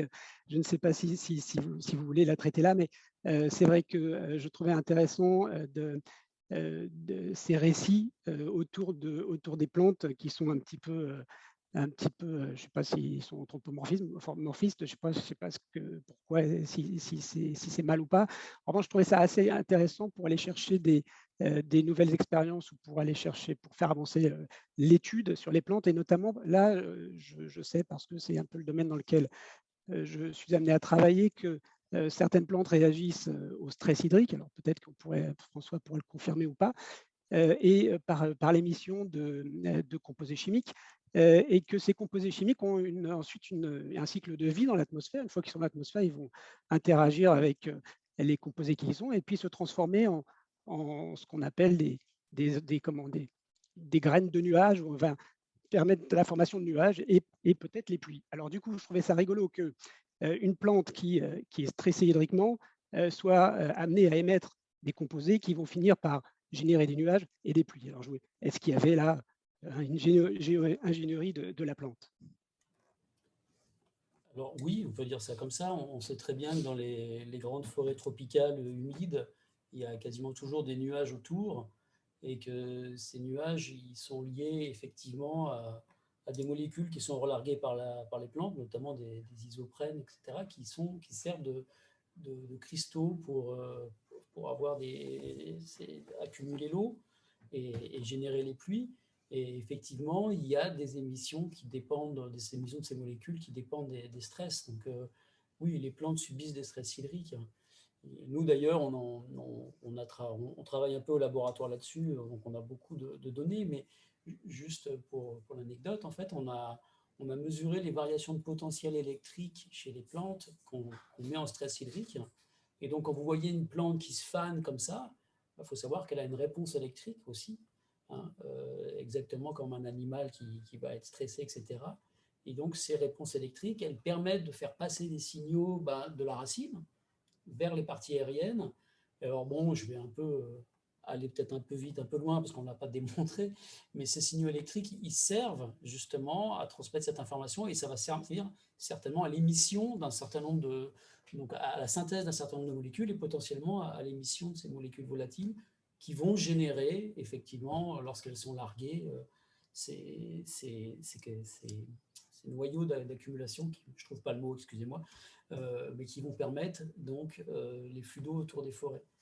Donc on sait très bien, d'ailleurs, il y a des données scientifiques à l'heure actuelle qui expliquent bien que sur l'Amazonie, donc le fameux poumon vert, même si c'est un peu exagéré comme image, mais on est en train de passer des limites où on est en train de modifier complètement cet équilibre entre la génération d'humidité et de pluie sur la forêt et la forêt, qu'on risque d'avoir donc des bilans hydriques qui vont être extrêmement problématiques sur cette forêt assez rapidement. Donc ça, c'est des soucis écologiques majeurs qui sont en cours.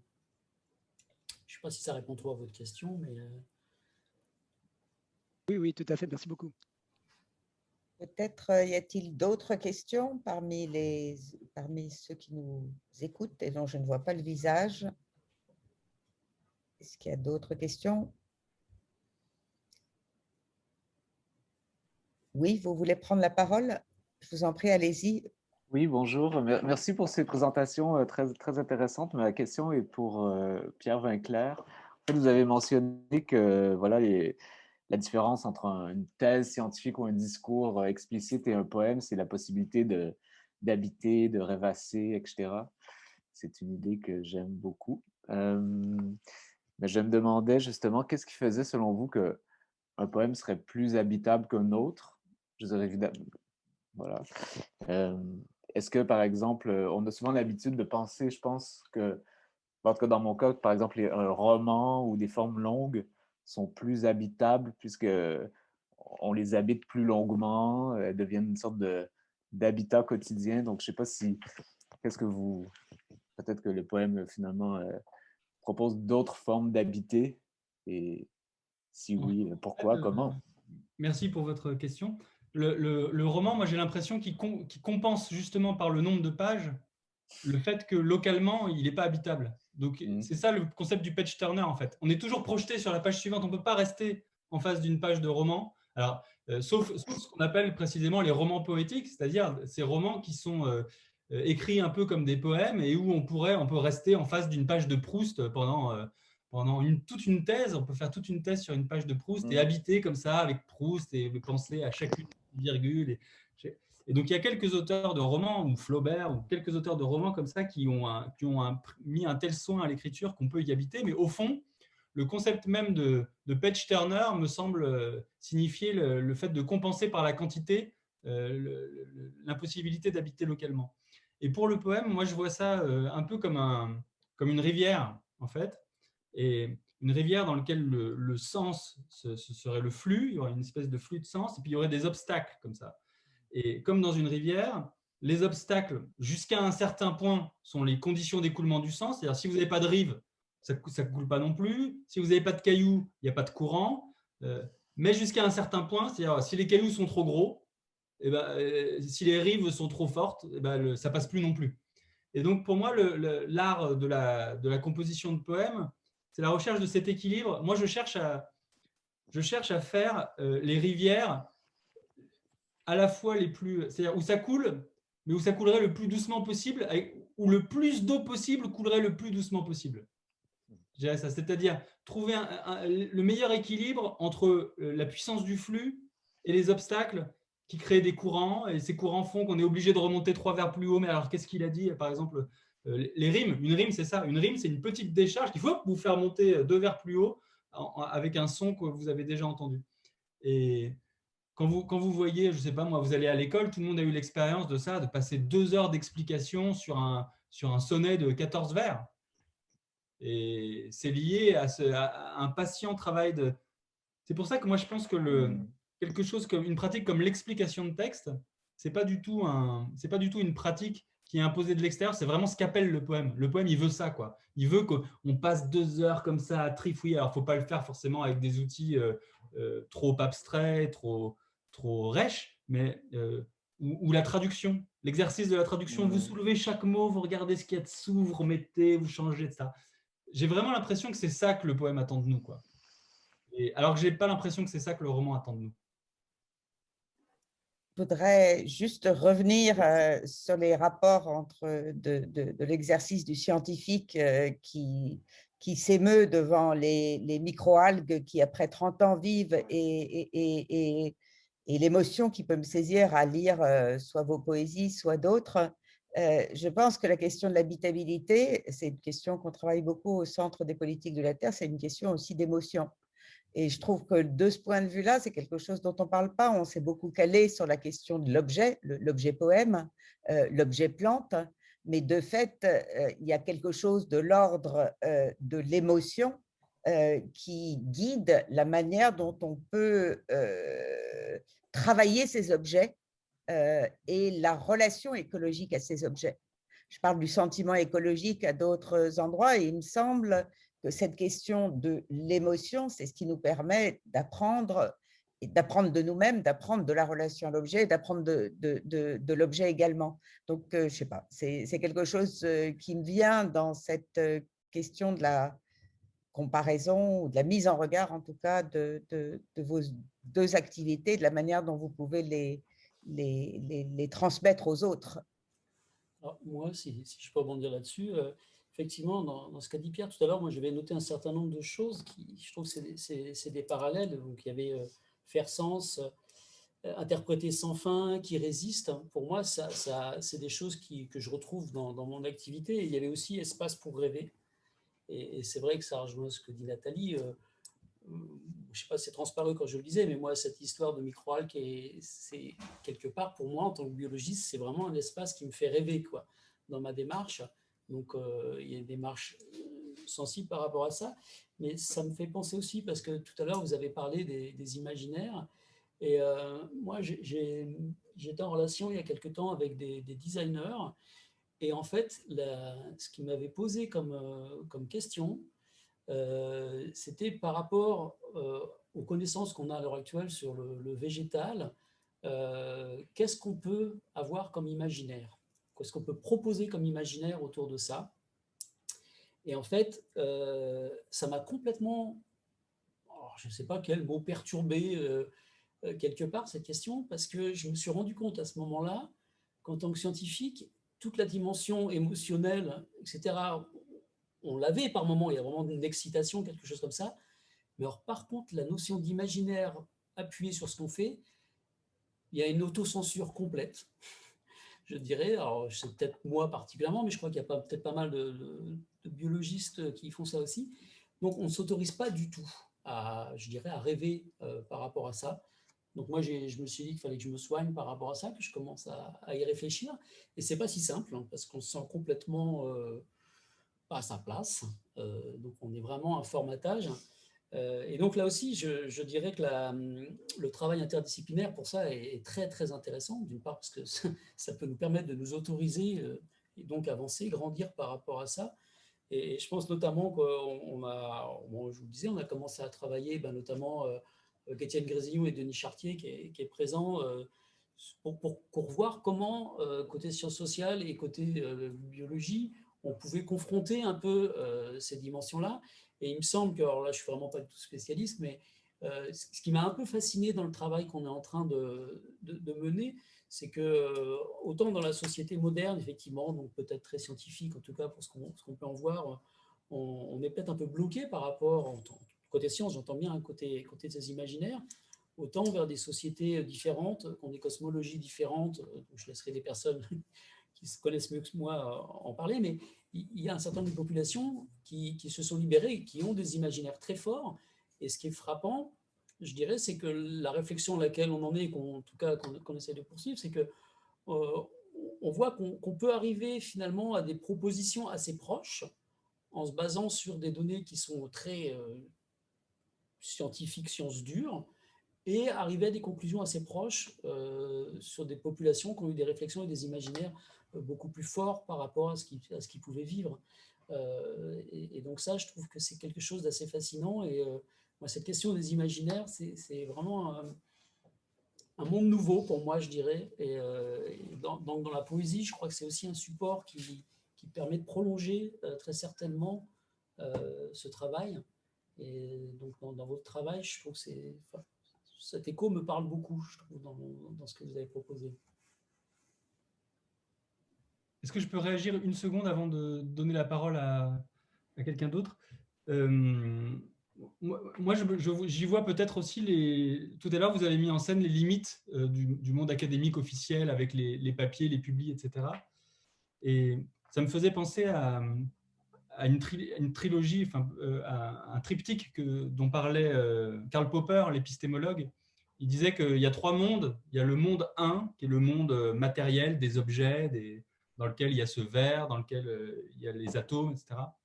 Le monde 2, qui est le monde subjectif, avec nos émotions, nos sentiments, nos idées, mais donc ce qui nous passe par la tête. Et puis le monde 3, qui serait le monde des théories scientifiques, qui serait un monde qui serait produit par les subjectivités, mais qui serait objectif.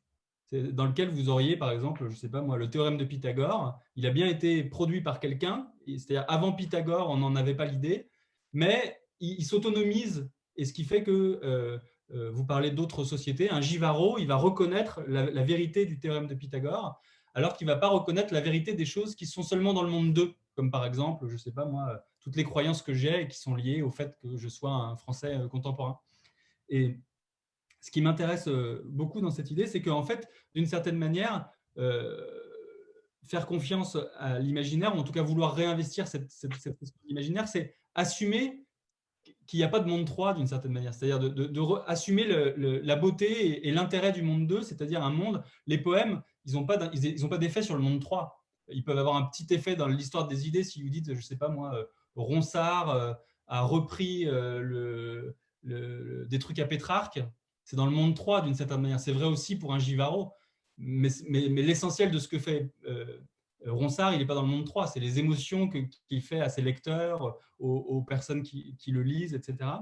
Et l'enjeu de la poésie et de l'art, peut-être en général, c'est vraiment investir le monde 2 et peut-être que là où vous êtes aussi, c'est ramener dans le monde 2 des objets qui étaient designés pour le monde 3 et dans lesquels vous voyez une possibilité d'émotion, justement. Et moi, je pense que c'est très… En tout cas, en ce qui du propre lieu où je suis, moi, je pense que c'est vraiment important pour les écrivains, en tout cas, d'arrêter de croire au monde 3, du monde 3 des écrivains, je veux dire. C'est-à-dire de croire qu'il y aurait des lois de la littérature, avec des révolutions, avec après les romantiques, il y aurait les ceci, il y aurait les ceci, comme s'il y avait une espèce de monde pur, de la guerre des Michards, des objets littéraires qui passaient les uns dans les autres, indépendamment de ce que cherche à faire un écrivain sur son lecteur, sur la matière émotive de l'époque, etc. Et donc, c'est pour ça que sur cette question de l'émotion, moi, je suis très sensible aussi à ce problème-là. Si Thomas Dutoit, vous aviez une question, je vois votre main, enfin même si ce n'est pas la vôtre, hein, si elle est fantasmagorique. Oui, je vais essayer de… J'espère que vous m'entendez. Un très grand merci aux organisateurs et aux intervenants pour une très stimulante séance de conversation et de discussion. J'ai une question sur la passivité par opposition à l'agir, mais aussi à la définir. Si on pense à la philosophie, à la phénoménologie, la réduction pour arriver à la fois à l'action, à l'activité et à une certaine conception de vérité, l'effort scientifique de réduction refoule la passivité qui est alors dévalorisée.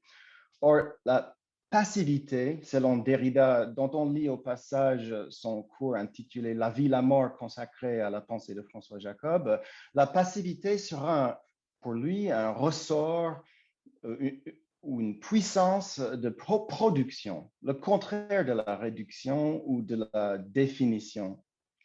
Et la passivité, l'extrême sensibilité sera rapprochée à la poésie comme lieu d'équivoque, lieu de voix absente et présente, lointaine et immanente. Donc, tentative de question, est-ce que rapprocher sensibilité des plantes et difficulté de définir la vie, est-ce qu'il y aurait là une ouverture qui pourrait héberger au sein du vivant défini comme le présent, le vivant, voilà. Est-ce qu'il y a une ouverture pour héberger au sein du vivant la mort, l'absence? En somme, la question c'est, est-ce qu'il y a une possibilité de réhabilitation de la passivité entendue comme réception, accueil, car l'objet passif par excellence, au moins d'une certaine manière, c'est la planète elle-même qui reçoit tout.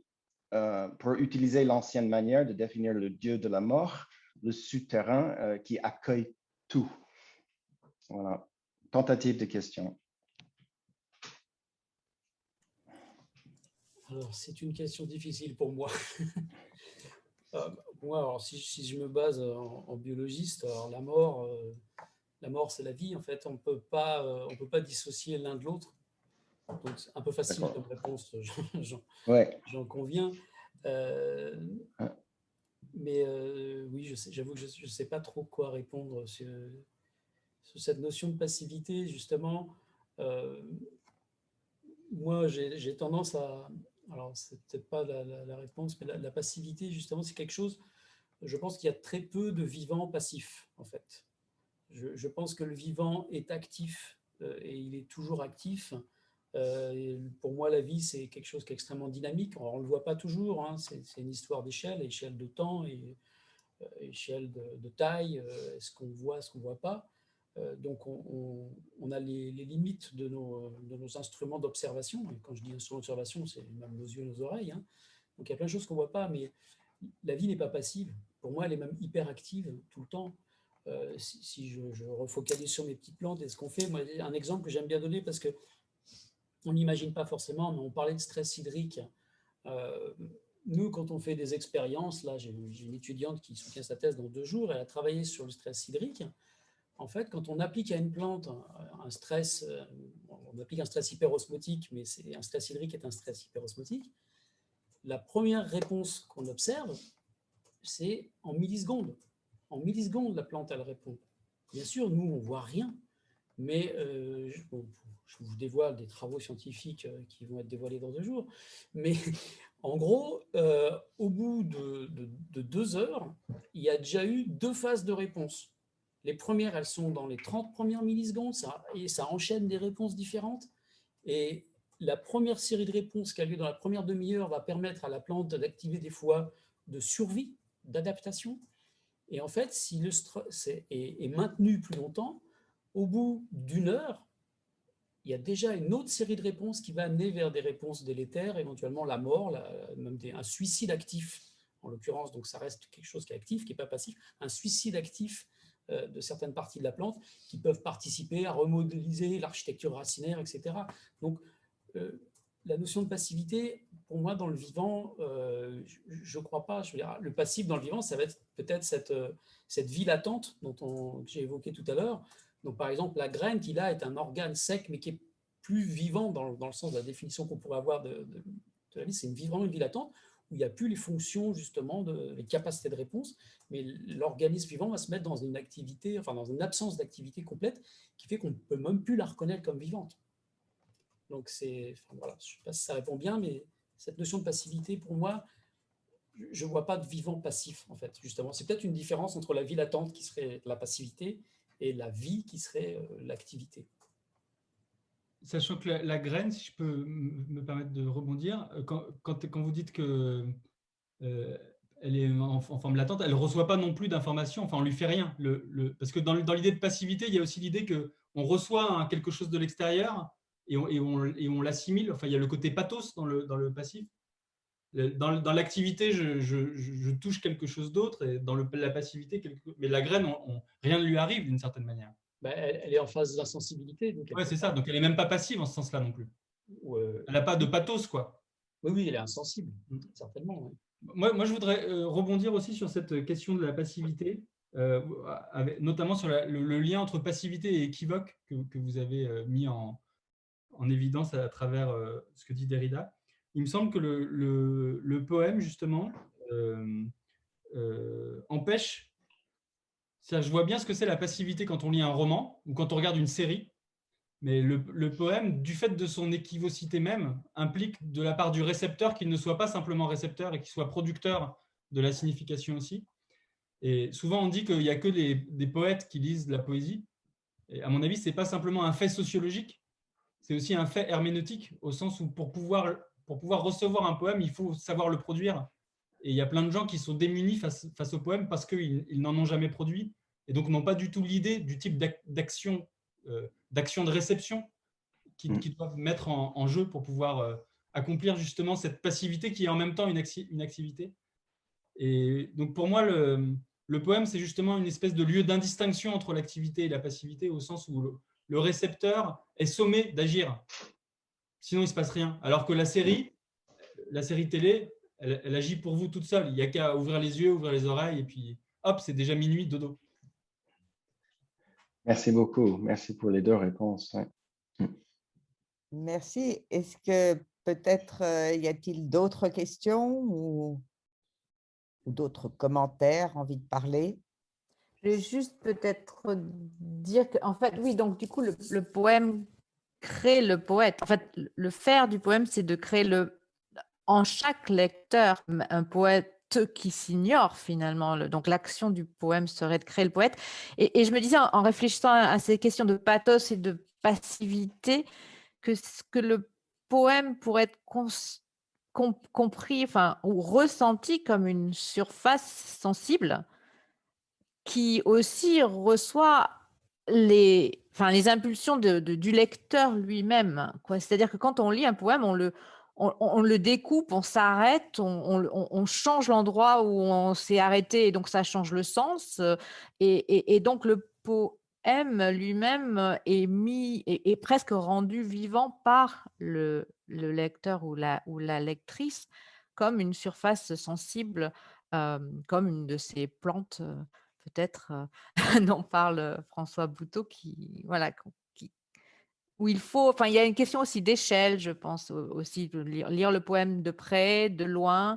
On voit les choses différemment, on voit des phénomènes dans l'écriture qui changent. peut-être un peu de la même manière dont le scientifique voit selon les échelles d'observation quelque chose arriver ou pas.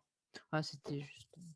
Mais j'ai envie de dire qu'il y a des espèces de poèmes, comme il y aurait des espèces de plantes, puisque Ezra Pound, les épopées ne peuvent pas être comparées avec vos poèmes, Pierre Vinclair, enfin me semble-t-il, à les lire en tout cas. Et le rapport entre passif et actif, ou même à la viralité du poème, n'est pas du tout le même pour moi si je lis Ezra Pound ou si je lis vos poèmes.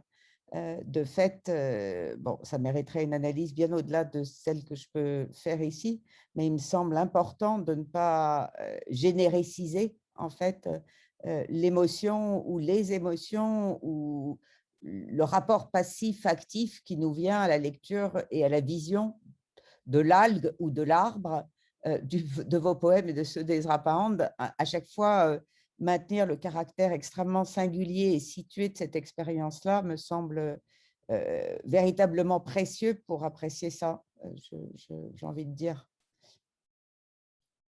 Moi, je suis tout à fait d'accord avec ça.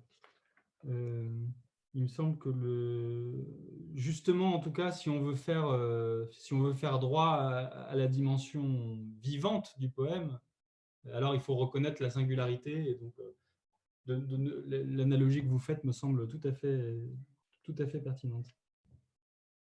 Même si j'ai des livres beaucoup plus pondiens. Je n'en doute pas, j'explorerai. Peut-être, s'il n'y a pas d'autres questions, pouvons-nous quitter cette conversation. Nous allons, avec Cécile, explorer l'avenir de ce premier séminaire, hein, voir s'il y a lieu de reconduire une conversation avec d'autres poètes, romanciers, faiseurs de séries peut-être, et d'autres scientifiques.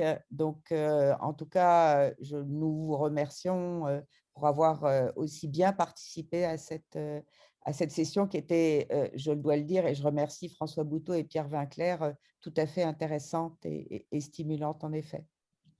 Merci beaucoup. Il faut continuer, Nathalie. Je n'ai pas beaucoup parlé, mais c'était vraiment très, très intéressant.